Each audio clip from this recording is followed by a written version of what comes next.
আমি Shri Rasraj Das, retired project director, district rural development agency Cachar. NREGA scheme, যেটা NREGA scheme সম্বন্ধে বলা হয়েছে আমাকে বলার জন্য, প্রথমত আমাকে জানতে হবে এনরেগা স্কিম কবে শুরু হয়েছিল।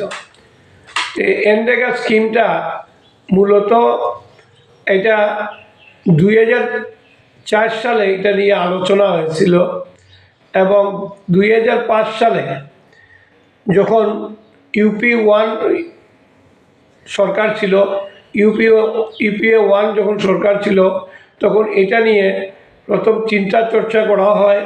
বিভিন্ন সেমিনার হায়দ্রাবাদের রুরাল ডেভেলপমেন্ট সেন্টার থেকে আলোচনা হয়েছে এবং বিভিন্ন জায়গায় সেমিনার সিম্পোজিয়াম হয়েছে। এবং এইটা এসছে মূলত একটা জায়গা থেকে, যে যখন মাননীয় অটল বিহারী বাজপেয়ী যখন ছিলেন ভারতবর্ষের প্রধানমন্ত্রী 2002-এ, তখন তিনি একটা জিনিসের উপরে জোর দিয়েছিলেন যে ফুড ফর ওয়ার্ক, কাজের জন্য খাদ্য। এই কর্মসূচিটা উনি চালু করেছিলেন। এটা rural development ministry, government of ইন্ডিয়ার থেকে এটা শুরু হয়েছিল। পরবর্তীতে একটা জিনিস নিয়ে যখনই চিন্তা চর্চা হয়েছে, বিভিন্ন জায়গাতে আলোচনা হয়েছে, তা আমাদের ডিরেক্টিভ প্রিন্সিপালস 41 যেটা কনস্টিটিউশনের রাইট টু ওয়ার্ক, সেটা কিন্তু ম্যান্ডেটারি ছিল না। এই রাইট টু ওয়ার্ককে সামনে রেখে আমাদের যে NRGS অ্যাক্ট, যেটা সেইটার একটা বিল 2005 সালে এপ্রিল মাসে সংসদে উপস্থাপন করা হয়। সেই সময় এটা নিয়ে বিশদ চর্চা হয় পার্লামেন্টের মধ্যে। চর্চা হওয়ার পরে সেটা সিলেক্ট কমিটিতে পাঠিয়ে দেওয়া হয় এবং সেই সিলেক্ট কমিটির চেয়ারম্যান ছিলেন তো কল্যাণ UP মানে উত্তরপ্রদেশের চিফ মিনিস্টার ছিলেন কল্যাণ সিং। তিনি তখন MP ছিলেন, ওই সিলেক্ট কমিটির চেয়ারম্যান উনি ছিলেন। এবং বিশদ আলোচনাটা হওয়ার পর অনেক আলোচনা হয়েছে, বিস্তর রিকমেন্ডেশন এসছে। তারপরে এটা সিদ্ধান্ত, একটা রিকমেন্ডেশন দেওয়া হয়। সেই রিকমেন্ডেশন অগাস্ট মাসে পাঠিয়ে দেওয়া হয় সংসদে। সংসদে সেইটা অগাস্টের 5 অগাস্ট সংসদে এটা আলোচনা হয়ে NRGS অ্যাক্ট রূপে এটা আত্মপ্রকাশ করে। এই NRGS অ্যাক্ট প্রথমে এটা 300টা ডিস্ট্রিক্টে সমস্ত ভারতবর্ষের মধ্যে ইন্ট্রোডিউস হয়। এর মধ্যে ছিল করিমগঞ্জ ডিস্ট্রিক্টটা ছিল, আমাদের কাছাড় ডিস্ট্রিক্ট এবং হাইলাকান্দি ডিস্ট্রিক্ট ছিল না। 300টা ডিস্ট্রিক্টে শুরু হয়েছিল প্রথম এই NRGS-এর কাজ। তখন এটার ফিচার্স হলো, এই NRGS-এর সবচেয়ে বড়, মানুষকে কাজের অধিকার দেওয়া হয়েছে, রাইট টু ওয়ার্ক। সংবিধান স্বীকৃত করে দেওয়া হয়েছে রাইট টু ওয়ার্ক। আমাকে কাজ দিতে হইতে, এটা আমার রাইট। এই ভোটাধিকার যেভাবে রাইট, কাজ দেওয়াটাও সেভাবে রাইট। ওই আগেই বলেছি যে ডিরেক্টিভ প্রিন্সিপালসে ছিল, সেটা ম্যান্ডেটারি ছিল না। 41-এ এটা ম্যান্ডেটারি হয়ে গেল। সেই সময় এটা হলো যে 100 দিনের কাজ দিতে হবে, গ্রামীণ এলাকায় 100 দিনের কাজ দিতে হবে। এটার কোনো বয়সের নেই, মোটামুটি 18 থেকে অ্যাবাভ যে কোনো কেউ এটার জন্য কাজের কাজ পেতে পারে গ্রামীণের মধ্যে। তো এইটার মধ্যে আবার আছে মহিলাদের আছে, 30%-এর মতো মহিলাদেরকেও কাজ দিতে হবে, SC ST-কেও কাজ দিতে হবে, সমস্ত প্রাবধান ছিল। এবং এই দিয়ে এটা শুরু হওয়ার পরে এটা ধীরে ধীরে মানুষের মধ্যে এটার মানে বিস্তার লাভ করে। মানুষ, প্রচুর গ্রামের মানুষ এটার মধ্যে যোগদান করে এবং কাজও করে। এই 100 দিনের কাজটা তখন একটা আলোড়ন সৃষ্টি হয় এবং এটার সাফল্য দেখে 2008 সালে 664টা জেলাতে, মানে অলমোস্ট অল জেলাতে ভারতবর্ষের এইটা লাগু হয়ে যায়। এবং এইটা লাগু হওয়ার পর ভারতবর্ষের সমস্ত এটার ম্যানুয়াল তৈরি হয়, সমস্ত কিছু তৈরি হয়, এবং প্রতিটা ব্লকে প্রোগ্রাম অফিসার থাকবেন, আর ডিস্ট্রিক্ট প্রোগ্রাম কোঅর্ডিনেটর থাকবেন ডিসি। উনি স্টক স্যাংশনিং, সমস্ত টাকা আসা সমস্ত কিছু ওই ডিআরডি এর মাধ্যমে, আর প্রোগ্রাম অফিসার থাকবেন বিডিও। সেইভাবে কাজটা সমস্ত ভারতবর্ষতে চলে, এবং এটা হলো ডিমান্ড ওরিয়েন্টেড, মানে যে কাজ চাবে তাকে কাজ দিতে হবে, এবং 15 দিনের মধ্যে তাকে কাজের সংস্থান দিতে হবে। আমি যদি আজকে একটা ছেলে বলে যে আমাকে কাজ দাও গাঁও পঞ্চায়েত লেভেলে, তো গাঁও পঞ্চায়েত সেটা পাঠিয়ে দিবে প্রোগ্রাম অফিসারের কাছে। প্রোগ্রাম অফিসার সেটা কাজটা কোনখানে কাজ করতে পারবে ওই জিপির মধ্যে, সবসময় তার জিপির ভিত্তিতেই তাকে কাজ দেওয়া হয়। যদি না থাকে তো অন্য জিপিতে দেওয়া হয়, তাকে কাজ দিতে হবে। এই বৈশিষ্ট্যগুলি এরপরে এটাও ব্যাপার ক্লাব করে। এরপরে সমস্ত এটাকে 2012 সালে এটাকে নাম বদলে করা হয় Mahatma Gandhi national rural employment guarantee program, এই অ্যাক্টের মাধ্যমে।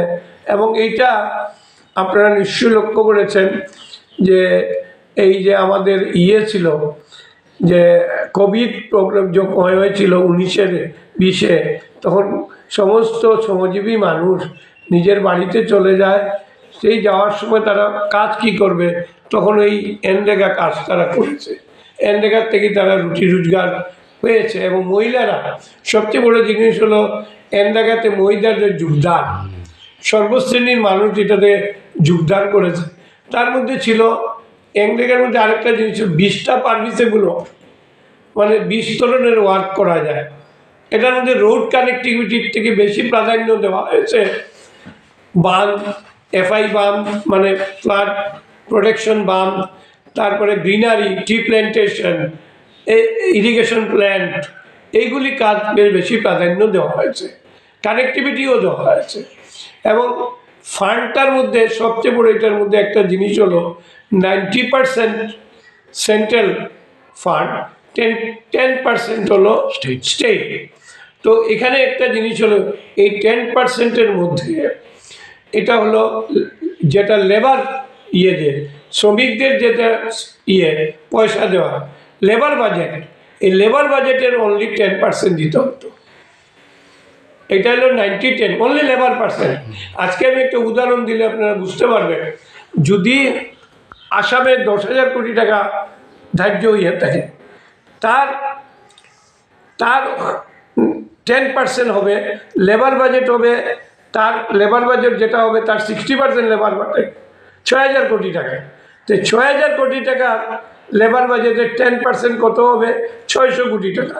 অনলি 600 কোটি টাকা আসাম গভর্নমেন্টকে দিতে হতো।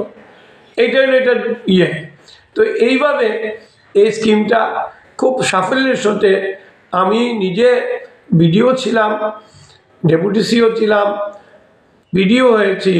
এই কাজের এই সাফল্যটা আমি নিজের চোখে দেখেছি। গ্রামের আপামর মানুষ এই কাজে নিযুক্ত হয়েছে। এখানে ফিজিক্যাল হ্যান্ডিক্যাপ মানুষকেও কাজ দেওয়া হয়েছে তার অনুযায়ী। হ্যাঁ, সমস্ত কিছু বাচ্চাদেরকে রাখার জন্য ক্রেশও তৈরি করে দেওয়া হয়েছে। শ্রমজীবী মায়েরা বাচ্চাকে রেখে কাজ করার জন্য ওয়েটিং শেডও করে, জল দেওয়ার জন্য কোনো ফিজিক্যাল লেবার থাকলে তাকে জল দেওয়ার জন্য রাখা হয়েছে। এইভাবে সমগ্র ভারতবর্ষের এই যে এনআরজিএস মানে যেটা এমজিএনআরএস ছিল সেটা সাফল্যমণ্ডিত হয়েছে। তো এই স্কিমটার কাজ করতে গিয়ে আমি একটা জিনিস দেখেছি, গ্রামের মানুষের মধ্যে হয়েছে যে আমাদের কিছু না থাকলেও আমরা এমজিএনরেগাতে কাজ পাব। এবং এই ব্যাপারে সেন্ট্রাল গভর্নমেন্ট ধরাজ হচ্ছে ফান্ড প্রোভাইড করেছে, স্টেট গভর্নমেন্টও করেছেন। এটার মধ্যে কোনো ভেদভাব ছিল না, এবং এটা ডিমান্ড ওরিয়েন্টেড ছিল। মানে আমি যত ডিমান্ড করব তা পেয়ে যাব। এখানে কোনো বাজেট লিমিটেশন ছিল না। আমার যদি টাকা শেষ হয়ে যেত সঙ্গে সঙ্গে আমি একটা আলাদা বাজেট বানিয়ে পাঠিয়ে দিতাম। সেটা ডিস্ট্রিক্ট প্রোগ্রাম কোঅর্ডিনেটর সঙ্গে সঙ্গে স্টেটে পাঠিয়ে দিতেন। তো স্টেট থেকে সেটা এসপিডিও হিসাবেও দেখেছি, অনেক ব্লকে কাজ হয়েছে। আমি করিমগঞ্জ বিডি ছিলাম, তখন সেখানেও দেখেছি এটা অনেক রাস্তাঘাট আপনারা লক্ষ্য করবেন, গ্রামে গঞ্জে পেপারস ব্লক দিয়ে হয়েছে, পুষ্করণী হয়েছে, প্ল্যান্টেশন হয়েছে, ইরিগেশন চ্যানেল হয়েছে। এইগুলি কাজ কিন্তু পাবেন আপনারা, প্রচণ্ডভাবে কাজ হয়েছে। এবার নতুনটা সম্বন্ধে কি বলবেন? নতুনটা সম্বন্ধে বলবো, এটা একটা নতুন পদক্ষেপ, এটাকে অন্যভাবে, এটাও একটা ভালো পদক্ষেপ। এটার সবচেয়ে বড় জিনিস হলো, এইটার নাম হলো বিকশিত ভারত জি রামজি প্রোগ্রাম। সেটার মধ্যে এই গত একদিন আগে এটা রাষ্ট্রপতির এসেন্স হয়ে গেছে, 2 দিনের বিতর্ক হয়েছে পার্লামেন্টে, এটা পাস হয়ে গেছে। এটা এখন অ্যাক্ট, বিকশিত ভারত জি রামজি অ্যাক্ট, সেটা অ্যাক্ট হয়ে গেছে। অ্যাক্ট হওয়ার মানে এটা বাধ্যবাধকতার মধ্যে চলে যায়। এটা ওই এমজি এন্ডেকারই মডিফাইড একটা ভার্সন। তো এটার মধ্যে হলো আগে 100 দিনের খাদ্য দেওয়া হতো, এটার মধ্যে বাড়িয়ে করা হয়েছে 125 দিন, এবং করা হয়েছে ফান্ডিংটাকে অন্যভাবে করা হয়েছে। ফান্ডিং করা হয়েছে যে 60% স্টেট সেন্ট্রাল গভর্নমেন্ট দেবে, 40% স্টেটকে বহন করতে হবে। 60-40 আগে ছিল 90-10। এটার মধ্যে আরেকটা বিশেষত্ব হলো, এগ্রিকালচার লিন পিরিয়ডে যখন এগ্রিকালচার থাকবে না, যেটা লিন সিজন বলা হয়, সেই লিন সিজনে এটার যারা থাকবে, গ্রামীণ ওয়ার্কার যারা থাকবে, জব কার্ড হোল্ডার যারা থাকবে, সেই জব কার্ড হোল্ডারকে আপনার বেকার ভাতা দেওয়া হবে। এই বেকার ভাতা দেওয়া হবে, এবং তখন তারা কোনো কাজ থাকবে না, তখন হয়তোবা তাদেরকে এটা দিয়ে তাদেরকে কম্পেনসেট করা হবে। এবং এটার মধ্যে মজুরি যেটাকে আমরা বলি যেটা ওয়েজ, সেই ওয়েজকে আপনার ম্যান্ডেটারি করা হয়েছে। ওয়েজ পেন্ডিং থাকবে না, ওয়েজটা সাথে সাথে পেয়ে যাবে। আর যদি না পায়, তার জন্য পেনাল্টি, যেটা প্রভিশন, এটাকে ম্যান্ডেটারি করা হয়েছে। আগের পেনাল্টি পজিশনটা ম্যান্ডেটারি ছিল না, দিতে না পারলে পেনাল্টি ছিল, কিন্তু সেভাবে ছিল না। কিন্তু এখন একবারে না দিতে পারলে তাকে সেই ইয়েটা দিতে হবে, পেনাল্টিটা দিতে হবে। এখন কথা হলো, সমগ্র স্কিম যেটা, সেটা গ্রাম সভার মাধ্যমে বিকশিত গ্রাম পঞ্চায়েত তখন বলা হয়েছে। বিকশিত গ্রাম পঞ্চায়েত তৃণমূল স্তরে প্ল্যানিং অ্যান্ড ডেভেলপমেন্টের একটা লাস্ট ইউনিট। এখানে বসে সমস্ত স্কিম নেওয়া হবে, সমস্ত বৎসরের জন্য, প্রথম 5 ইয়ার্স দেওয়া হবে, এবং সার্ভে করতে হবে। গ্রামাঞ্চলে গ্রাম সভা করার আগে ওয়ার্ড সভা করতে হবে। 10টা ওয়ার্ডে 10টা ওয়ার্ড সভা করে প্রায়োরিটি ওয়াইজ সমস্ত স্কিম নিতে হবে, নিয়ে লিস্টেড করতে হবে category wise. Road connectivity, irrigation channel, seal channel, তারপরে ফ্লাড প্রোটেকশন বাঁধ, এই যে 20টা আইটেম আছে। এখন আমি এটা পুরো দেখিনি, কিন্তু আমি জানি 20টা আইটেম আছে পারমিসেবল ওয়ার্ক বলে। সেইগুলি এখন সম্প্রসারিত হয়েছে কিনা আমি জানি না, কিন্তু এগুলিকে নিয়ে প্রায়োরিটাইজ করতে হবে, করে সব স্কিম নিয়ে আপনার একটা 5 ইয়ার্সের প্ল্যান বানাতে হবে। এবং গ্রাম পঞ্চায়েতের প্রত্যেক বছর অনুযায়ী ওইখান থেকে বিকশিত গ্রাম পঞ্চায়েত থেকে স্কিম নিয়ে তারপরে কাজ শুরু করতে হবে। এবং যারা জব কার্ড হোল্ডার যে এরিয়ার, সেই এরিয়ার তাকে কাজ প্রোভাইড করতে হবে। নরেন্দ্র মোদীর যে এই যে প্রয়াস, আপনি কি মনে করেন এবার আরও বেশি উপকৃত হবে সাধারণ মানুষ? এখানে একটা জিনিস হলো, এবারের ফান্ড কন্ট্রোলিংটা সমস্ত কিছু কিন্তু সেন্টার থেকে করা হবে। সেন্টার যখন এটা দায়িত্ব নিচ্ছে, সেন্টারের ফান্ড পজিশন স্টেট থেকে অনেক ভালো। তো এটা ডিমান্ড ওরিয়েন্টেড, সেন্টারে প্ল্যান বানাবে, সেই প্ল্যান অনুযায়ী ইয়ারলি ফান্ড দিয়ে দেবে। তো এতে গিয়ে একটা জিনিস হবে, স্টেট রেসপন্সিবিলিটিও বেড়ে যাবে। আগে স্টেট রেসপন্সিবিলিটিটা ততটা ছিল না।